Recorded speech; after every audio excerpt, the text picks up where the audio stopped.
Hey, we need to talk. I have some important news and answers to share with you today, but first we need to have a kind of hard conversation.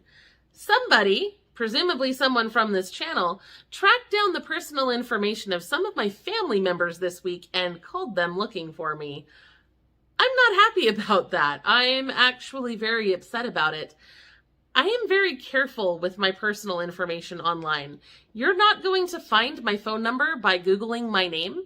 You will probably find information for people who have the same or similar name as me, but you're not going to find me because I've been very careful to keep my contact information off the internet. I've been creating content in various capacities since I was 12 years old. So I knew long before I was an adult that I wanted to work in a career that could potentially put me in a situation where people might want to contact me. So you're not going to find that information because I've prepared accordingly. It's honestly kind of creepy to me that somebody went out and tried to find me, and in trying to find me, apparently tracked down my family. I don't know, guys, that's weird. That's not right. So just to make this completely clear, I don't accept phone calls. You're not going to find me by searching for me online. And if I have to, I would rather completely shut down low-income relief before I let the people I love be harassed by people who are trying to reach me. So don't be that person. Don't try to call me.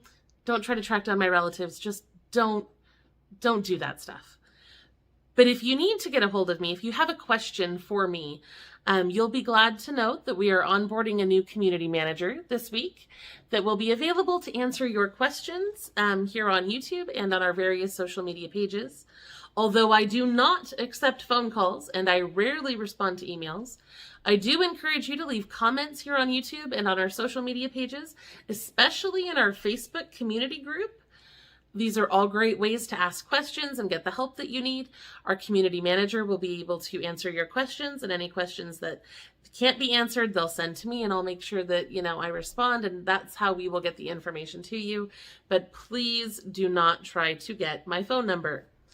Okay, now that being said, let's go ahead and move on with our regular news and questions update that we do. I'm sorry about all of that. I just wanted to make that very, very clear. So first, before we get into the news, I want to remind everyone about the incredible offer that Ibotta has put out there for a free Thanksgiving dinner. We put out a video about that on Thursday, but you gotta know, guys, supplies are limited, and in my app, it's already showing that some deals are probably going to sell out within the next couple of days. So I think they said that some of them are only available for like 5 more days, something like that. But if you're going to do this, do not procrastinate. You want to get in there and get your free Thanksgiving dinner while you still can. Fun fact, it's a cashback offer. So if you go in and you shop with EBT, you will get cash back that you can use to buy other essentials. It's a great way to do that. And again, you can watch our other video from Thursday or go to lowincomerelief.com/Ibotta to get started with that. Next up, I need to let you know there is a new scam out there, always a new scam, and this scam is targeting EBT users specifically. So officials in Fresno, California are warning about this new scam, and apparently the scammer will send out a text message to EBT cardholders pretending to be social services or the department in charge of food stamps, and they're going to ask for your EBT number and your PIN so that they can deal with your account or something's wrong with it. And to get you to do that, they're going to create this sense of urgency, and they're going to tell you that if you don't respond, your benefits are going to be stopped. That's how they get people to panic and do what they want. You got to remember, the departments that manage food stamps are not going to ask you for your PIN ever. They usually communicate by mail or by phone call, not usually by text message. In fact, I'm not aware of any of them that communicate by text message. And they're not going to ask you for your account number because they already have it. If something is wrong with your account, they'll usually give you several weeks, usually a month, to respond. So don't fall for that false sense of urgency and don't give those scammers what they're after, because once they have your account number and your card number and your PIN, they can use those benefits online with, Amazon and Instacart and stuff. Do not give them that information. Now, since our EBT update launched on Tuesday, we've had a whole ton of states get their emergency allotment extensions approved. So we shared an initial list on Tuesday, but we're going to go over the full list now because there are now 36 states that are approved to continue issuing those higher than usual amounts. The states are Alabama, Alaska, Arizona, Colorado, District of Columbia, Georgia, Guam, Hawaii, Illinois, Indiana, Iowa, Kansas, Kentucky, Louisiana, Maine, Maryland, Michigan, Mississippi, New Hampshire, New Jersey, North Carolina, Ohio, Oklahoma, Oregon, Pennsylvania, Rhode Island, South Carolina, Tennessee, Texas, Utah, Vermont, Virginia, Washington, West Virginia, Wisconsin, and Wyoming.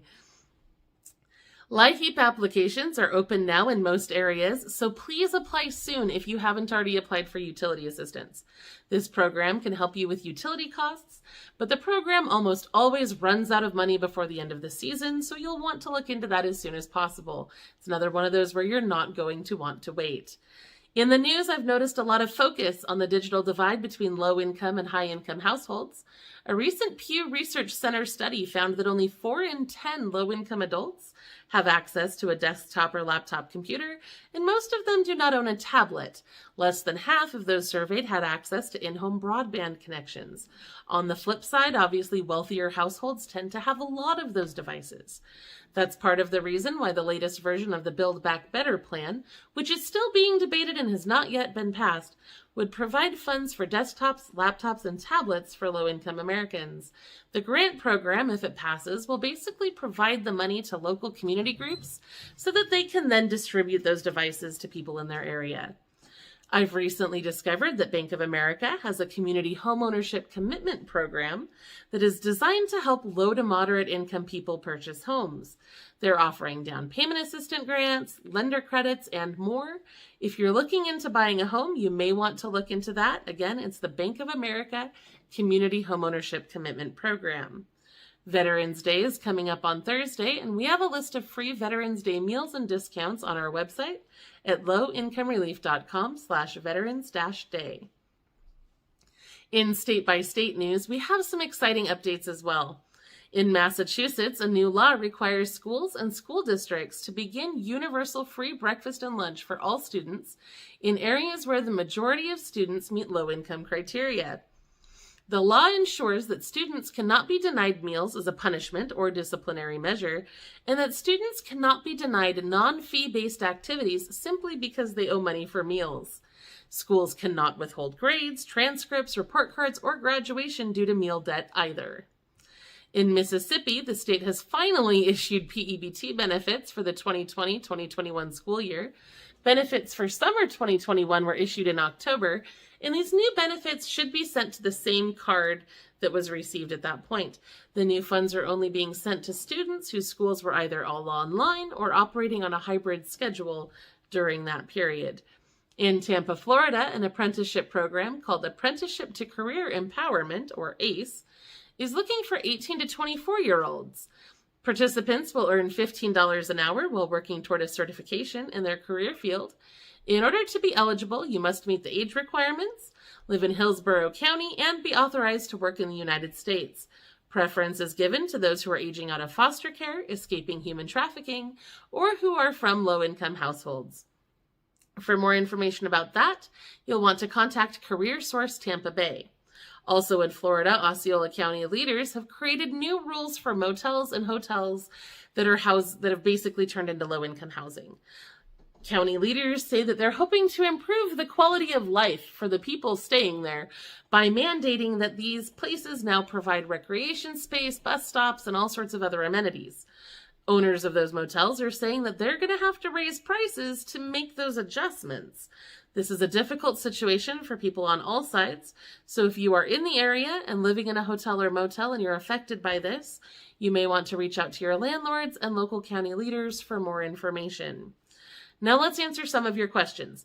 Many people have asked me about the Flex card for seniors and whether or not it's legit. I have searched for this information several times, but I have not been able to find a trustworthy source for it. So I would tentatively say it's a scam, but if you who are asking about it could provide me some additional information to go on, that would be great.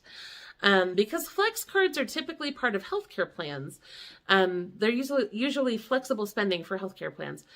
for medical and dependent care costs. So I'm not entirely sure what's being asked in these questions, but I couldn't find anything about just a flat flex card for seniors. So if you have more information about this or more detail that I could go on in my research, please let me know. I'd love to get a video about this and maybe an article out about this in the next few weeks. But like I said, I'm going to need more information to go on in order to get that question answered. Juanita asked if I meant Washington State or Washington, D.C. in one of our recent videos. I love this question. I lived in Washington State for quite a while, so when you're watching my channel and I say Washington, I usually mean the state, and if I mean DC, I'll say DC. So I hope that clears things up.